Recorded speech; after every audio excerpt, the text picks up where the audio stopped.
Alright, y'all, what's going on? It's your boy Design. I'm here with Squeaky right now.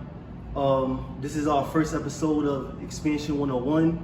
So now we're taking it to where we're going to be in person with people, and we're going to be in the community speaking with people live, live recording, but we here. So, I just want to do a briefing on why we're doing this. We got some questions that got asked about our transition. Our podcast is originally called What Can Make It Better? So, we did What Can Make It Better for 3 years. I just want to get approximate so I don't have to think too hard. About 3 years of doing What Can Make It Better. And, we've grown so much. We've done a lot of integration. We've done a lot of light work. We've learned about our dualistic sides. We've learned about a lot of positivity. We've dealt with shamans, psychologists, all types of different people that I can't mention in one quick saying. But now we're at the point where we ask so many questions about what can make it better that we do know what can make it better. And to me and to us is Expansion 101. So we here now, and it's Expansion 101 now, and we're doing things from a more authentic, raw side of things, but we still out in the community doing what we do. So, it's going to be very interesting. We're going to have a lot of fun. We're going to get a lot of knowledge, and more growth is coming. So we appreciate you all for tapping in with us. Yeah, Squeaky, you got anything you want to say about this transition before we get into these questions? Yeah, basically we want to share the expansive side of things. So now that we know how to make it better and we got different perspectives and solution-based remedies, now we want to show what do you do after you know how to solve problems. So we are going in expansion, we're taking it higher and higher, the frequency higher and higher. So we still going to be on some, interviewing and questions here and there and whatnot. Mm-hmm. But we are just taking it up another notch, that's all. Right, yeah, because we're heavily interested in a lot of things in the community. One of the things I take interest in is reducing human suffering and stuff like that. And when you're doing things like that, you got to get active. You can't just be talking and just asking questions. You got to start doing things. I've always been a proactive type of person. We always been proactive type of people. That's why we've been meeting. You can't meet the type of people that we've been meeting without being proactive. That's the last thing I want to say, so I could jump into these questions. Right. Is there anything else you want to add to that? That's it. To it. All right, cool. So we got a question. So the first question that we received is, how has your relationship with the Most High? How has it gotten better or expanded, or how has it been since COVID with your relationship with the Most High? And that's from Kevin. Shouts to Kevin, New York Freedom Rally. Right. Everybody at the jour. Yes. Thank you for that question. I want to say big shout out to Kevin, man. Before I answer this question, I want to say, we really appreciate your work. What you do in the community. You're seen and heard, and I definitely appreciate your question. Bringing us together. Yeah, definitely. All the way through. Well, my way of looking at it, because I know he's looking at it from I'm not sure exactly what perspective he's possibly looking at it, but it could be a religious background behind what he's saying. I look at it as we are all one, and we are all part of a universal consciousness, and the Christ is within. And I believe in the Christ conscious theory, and that's one of my reasons for raising the frequency. So my relationship changed.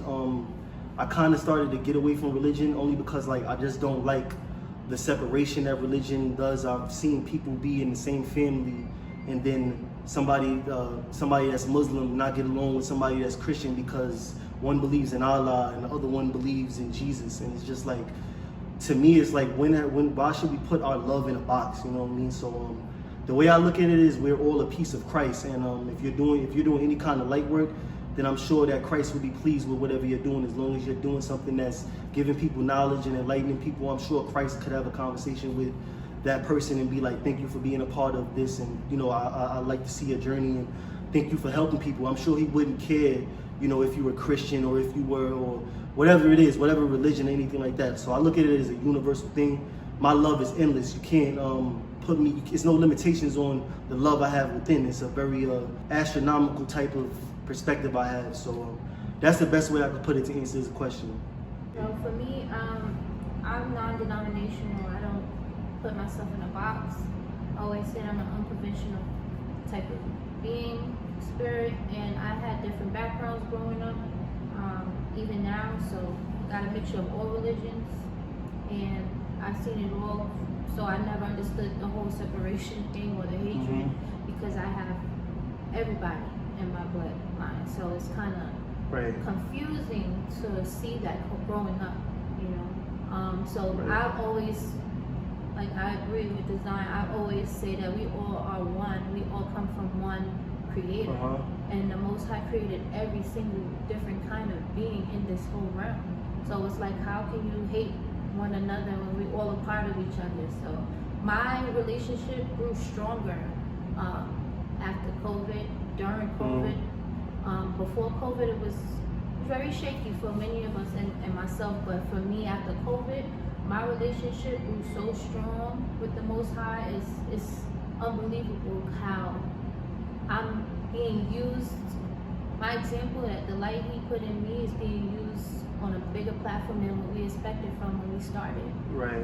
So from COVID, we kind of thought that we did have to stay in a box because we were coerced and forced to by fear to stay in a box. And so we took it upon ourselves to say, you know what, let's break out of this fear. Let's show others that they can break out too, and that they can keep going. Like, you can keep your life going. You don't gotta stop because some people, a group of people that are against the Most High are trying to condemn you and shame you into being a slave. Yeah. That's the best way I could put it. Yeah, we dealt with a lot of religious trauma. I mean, I've dealt with a lot of religious trauma, even though I always had my thoughts on different things. I was just wondering what's going on, but I always had dealt with some religious trauma. So you know, like I said, it's just endless here. We don't want to put anything in a box. We're what you call communists. We believe that, you know, all religions matter. You know what I mean? Even though we say, sometimes I say my little slick stuff and everything like that. I love diversity. Actually, I like to see people be like, yo, I'm into Hinduism and they're practicing Hinduism, and then see the monks, and then see people, you know, some of these people could meditate for 5 hours and just sit there in pure silence. And then how could I come to them and say something about what they're doing is wrong? Amazing part of God is in each of us, in our God gene, and I just think that accepting diversity allows that to even thrive even more beautifully. So that's just how I want to end it off right there. Because we all part of one big puzzle. You know, it's a bigger picture, and we all have a purpose and a reason and a place in the picture, in the bigger picture. If everybody could see the bigger picture, we would be going places that we should have been.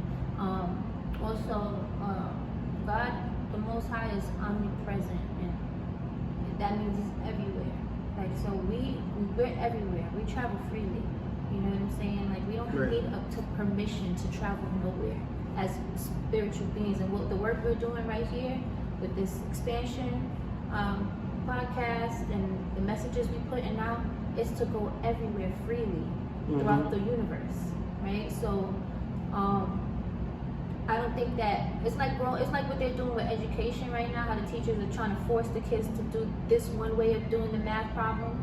It's like you're trying to tell us that this is the only religion, this is the only way to get to God, this is the only way to get to heaven. Like, I don't think that's fair for anybody to judge, and you're not the Most High. You cannot judge. So I mean, we have our own individual beliefs, and you should not shame or judge anyone for what they choose to believe. We're all adults, and my thing is the children. Like, just stay away from the children. Keep your hands off the children with the negativity and the driving them to other places you know that you shouldn't be driving them to. That's it. Yeah. So that's the answer to our question right there. We'll be getting into the next question. We'll be back with y'all shortly. Peace.